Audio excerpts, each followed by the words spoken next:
All right, guys, today's going to be a fun one. One of my favorite parts of this business, or I should even say my favorite part of this business, is sourcing items. And we're going to talk about 5 places we use to source high profit items. I'm pretty sure anybody listening to this or watching this, one of their favorite things to do is source. So Absolutely. Would you agree? Yes, that I do. is definitely a fun part of this business. But sometimes it is also a source of frustration when you Yes. can't find items that are worth something. So More specifically, high profit items. Yes. A lot of people don't know where to look and what to do for the high profit. yeah, so we're going to dive into some of our favorite places to go. Some of them are basic, but we'll kind of give a little like how we do it type of thing, right? Absolutely. So Yeah. we want to kick it off. So Let's do it. Number 1. let's start off with the flea market. So, I mean, that is where we got our name, was the Flea Market Flipper. Flea Market Flipper, because you've gone to the flea market your whole life. Years. So with your mom and dad and your whole life. But when we were kind of thrown into this full time, or we had to make a decision, are we going to go full time? You were consistent and went to the flea market every single week. Every single weekend. Saturday and Sunday. Yes, every single week to find stuff to sell, and it paid off. Absolutely. So, yeah, want to add about No, the definitely, flea and market? it was a consistent routine I built in the beginning of our business. Now, I don't go to the flea market every weekend now. We're 8 years into our business. I actually Full-time? full-time flipping. 7 years, 7.5. 7.5 years full-time flipping, and I don't do it every weekend. I don't need to do it every weekend. So that's one of those things that we built the routine, and I did it religiously every single weekend. I did it Saturday morning. I got up early and went. Sunday morning, I got up and went before church, came back and went to church with my family. But those were the 2 things that were non-negotiables for me. I really, really got into them, and we found so many great deals, and we were able to really find awesome high-profit flips at the flea market. And I think the consistency is super important, because a lot of times you'll go and there's nothing. And I think people sometimes get frustrated if you go and you're finding these items and then you can't find something. So you're like, oh, there's nothing at the flea market, and you don't go. So if you can't go once or twice and say it's not worth it. So I think that's a huge point, because you would go 2 weeks and there'd be nothing. And then the 3rd week you find $2,000 worth of stuff. So, and I will give you one caveat on this. If your flea market has newer stuff that comes from China and it's not really like yard sale stuff or auction stuff, then you can go a couple times and know that that's the type of flea market that you have right there, and you will not be able to find the high profit stuff. Yeah. Now, our flea market has vendors that I built relationships with throughout the last 8 years that they go to, what are they called? Storage unit auctions every week. They buy stuff from storage auctions, they bring it to the flea market, and they sell it out piece by piece. Now, I know that, and I know a handful of vendors do that every single week, so I know it's going to be different stuff, and it could be anything, high profit items, low profit items. They're going to have different things that I get to pick from every single week. And they just want it gone. Yes, so if you have a flea market that is, because we did have a flea market in Orlando years ago, I think it was Sanford. I think it was called Flea World, which they had a little spot where they had used items, but the majority of their stuff was like Chinese knockoff stuff that they would, buy from China, and then they'd sell a little bit up on the price or a little bit of raise in the price, and then they'd sell it there, and they sold volumes of it and to be able to make some money. But those are not the type of flea markets we're talking about. We're talking about literally the kind that sell yard sale stuff, sell used items that you can find some really, really good deals. So definitely you have to see what type of flea market you have in your area, and it might not be the closest one to you. You might have to drive a little bit longer to go to another one, but find that good flea market that has really, really cool used items. And a lot of times, though, even if they do have the new stuff, there's usually a section that is used, Small section. and it's usually a section on like the outer side of it, or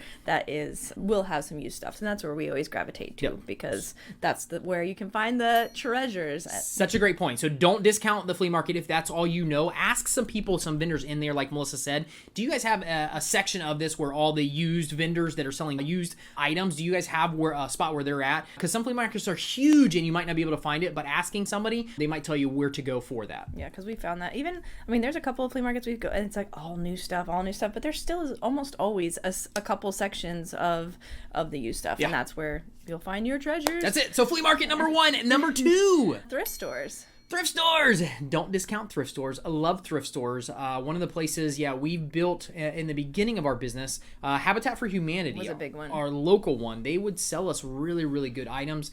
Thrift stores typically get donations of items, and then you can buy those donated items for our local Habitat sold them for really, really good prices. They sold appliances, they sold furniture, they sold electronics, they sold all that kind of stuff to where you could really, really go in and find some good deals. Not only that, we had the Edgewood Boys Ranch as well that we found really, really good. You had the Salvation Army where you started from. Yeah. They did the auctions off every week too. They did. So behind our local Salvation Army retail store, they had so many donations. I'm not sure if they still do it or not, but they had a warehouse behind it for all the donations that they didn't have room to put in the retail store, and they'd auction them off 5 days a week. They would do that. So I knew in Orlando they did. I don't know if they still do it in Orlando, but they did it in Orlando. They did it in Tampa for the Salvation Army stores years ago, and I haven't checked in a long time to see if they still do that. But definitely thrift stores are a great place to find high profit items. I would also add that usually the mom and pop stores are better than the chain ones. Like Goodwill tends to have higher prices now, and they sell some of their stuff on eBay too. So they have a whole section they know and they list it, and some of their stuff is higher priced. We still stop in just because it's fun to check, and we'll still find stuff here and there, but that's not typically our favorite one. Habitat is usually pretty good. That my mom has a good Habitat near her. She does. So that's a fun one to go to. They have loads and loads of stuff. We drove around. Remember, we drove around the back to pick something up, and the amount of stuff that they couldn't even fit in the back. Like, there's a section of the shop where you shop, and then there's a section in the back where they put stuff to go through, and then they had more section in the back that was even outside because they had so much stuff. Yep. So it was crazy, but they had some pretty good prices there. So look for your local Habitat. If you have not gone to your local Habitat for Humanity, they call it the Restore. Look and see how far that is from you. Go visit that today. They might have some amazing deals that you can find some high profit items there. Yep. All right. So number 3 is the apps. This is probably one of your top ones. Absolutely. So, I say these last 3 are going to be your top ones now. So the apps are my place where I can sit in my lazy boy, watch a movie, and scroll through the apps, make negotiations, send offers, and do all that stuff on the apps. Favorite app in order would be Facebook Marketplace, OfferUp, and then Craigslist. Those are my 3 favorite apps that I use. There's many different apps out there that you can totally use, but those are my 3 favorite. Now, you might be in a small town that has a bigger Craigslist than it does Facebook Marketplace. Take that into effect when you're out there sourcing, but look on those apps. That's my favorite place to do it because I can sit in my house, I can negotiate the deal, and then I can set up an appointment to go pick it up at a later date or whatever it is. If I got to go pick it up later that night, whatever it is, you can totally do it from the comfort of your home.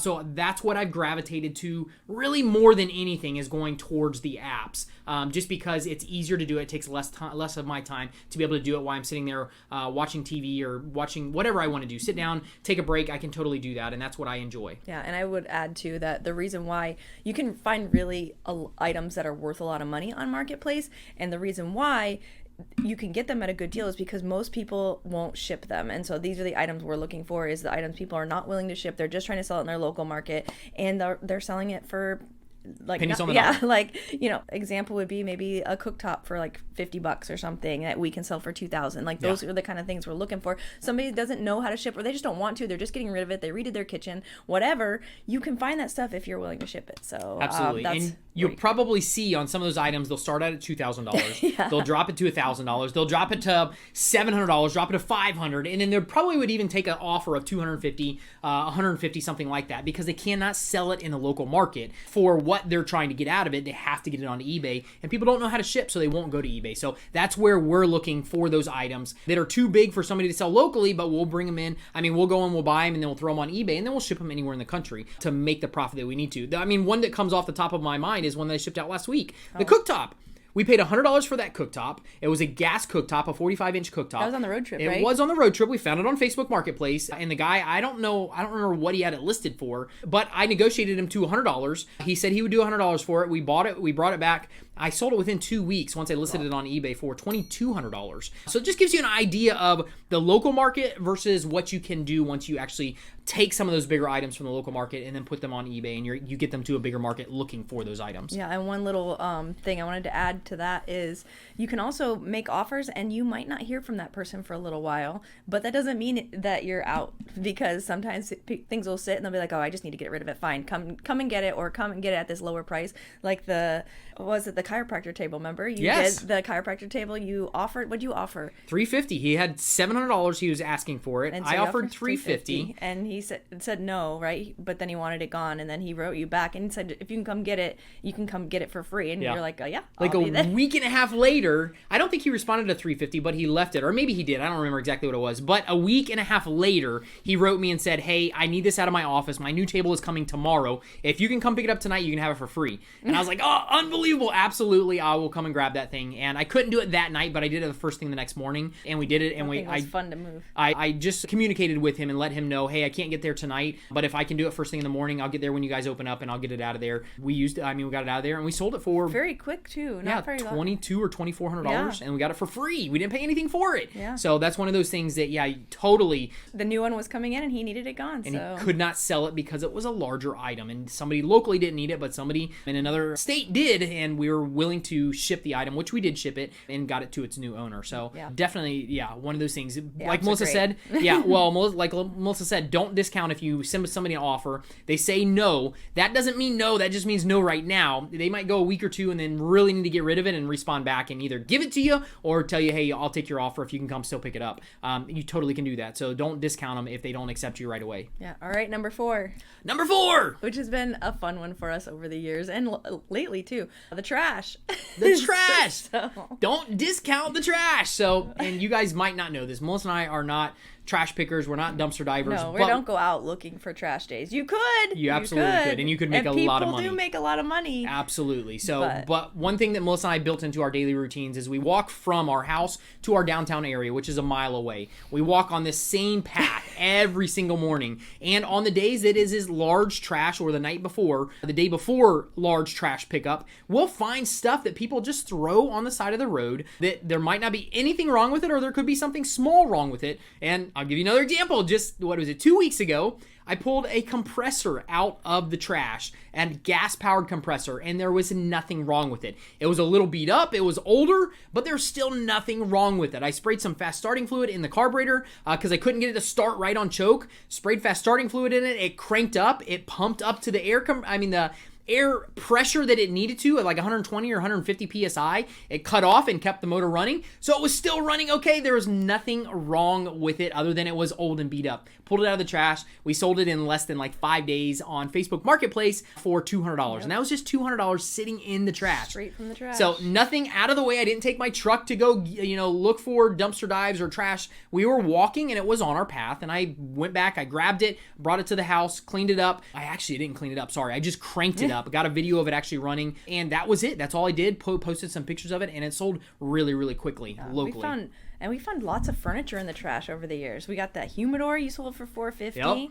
We found, remember those 2 cool chairs that were like rustic that looked like they'd be great outside? Those were free for sitting next to a dumpster, I think. Yep. 150. Yeah, there's just a whole bunch of furniture that we've gotten. And so don't discount the trash. And we still have those table and chairs we need to list on Marketplace too. A teak table that we just pulled out of the trash, a couple weeks ago, but I haven't cleaned them up yet to get them posted. So don't discount the trash. No, and we're not, like I said, we're not going out there really seeking trash, but when we're walking on our normal routine, if we find something, I'll go and grab the truck. I'll bring it back after we're done with our walk and our run. Once I get back to the house, and then I'll pick it up, and then we bring it back, take pictures of it, list it on eBay, list it on Marketplace, and we're able to sell it. So do not discount the trash. You can find some amazing deals in the trash. Yeah, and maybe the moral of this part is start walking some more. There you go. I don't know, maybe add walking into your day and see what you can find. I did want to add one more quick one that we just found recently that I don't know if we've talked about on the podcast. I know we posted it on social, but the cork board that we found in the trash. This was a couple weeks ago, and we walked by this thing. It was right next to a dumpster. It was this kind of, I don't know, it was somebody made it of, it's like a piece of art that for was a business, for a business, and it had music notes on it. They just made all these wine corks that look into this picture, and it was really cool, but it was next to the dumpster. They were done with it or whatever, and we walked by that thing every day for a week, a little over a week. Yeah. And it was still there. I don't know why they didn't pick it up on trash day. It was not like next to the dumpster, so I don't know if they just didn't see it or whatnot. But we walked by it, and you're like, fine, we're just gonna have to go get that thing. And somebody had posted on social that we should go and sell the corks for crafts and stuff. So I'm like, well, maybe the kids can do that. So the kids spent a couple hours pulling corks. More than a couple hours. It was some time. Pulling a couple corks off.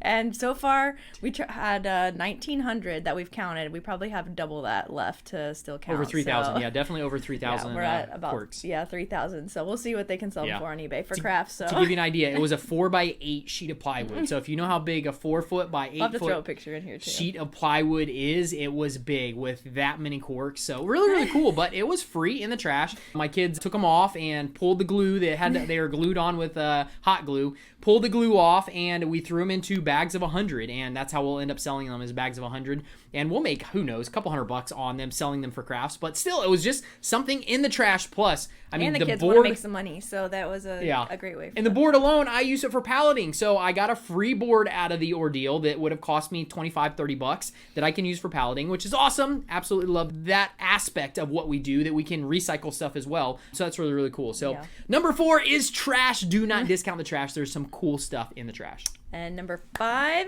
is it's your contacts. So we kind of touched on how you went to the flea market every day, Saturday and Sunday, or every weekend, Saturday and Sunday for years, and you created some good contacts. Exactly. Because you did that, because you were consistent. So. It's hard not to create relationships with vendors who you see every single week and have cool stuff that you like to buy every single week. So I created a number of them, probably 5-6 contacts from the flea market that were buying storage auctions, that were taking stuff out of the trash. One of my contacts to this day that I still get calls every week from is a scrapper, and he takes stuff out of the trash. He's got business contacts that call him to pick up industrial, commercial stuff that when they buy something new, they have him come pick it up, and he sends me a picture of it, and I buy it from him, and then I resell it. So these contacts that I've made throughout the last couple years have been huge in accounting for a lot of the revenue that we've been able to make. And like I said, it's just being nice, and it's hard to see somebody week in and week out and then not build that relationship with them, because you're just talking to them and you're being polite, you're being nice. It's one of those things that you will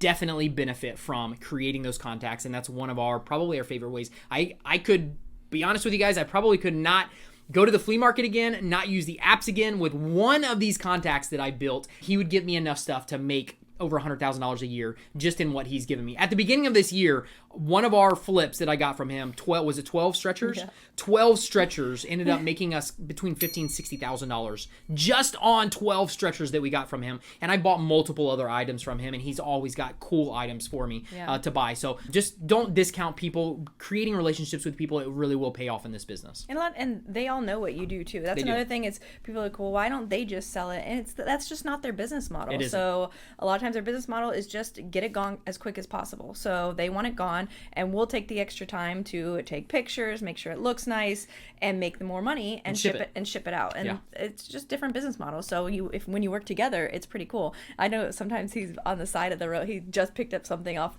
in the trash, and he'll send you a picture.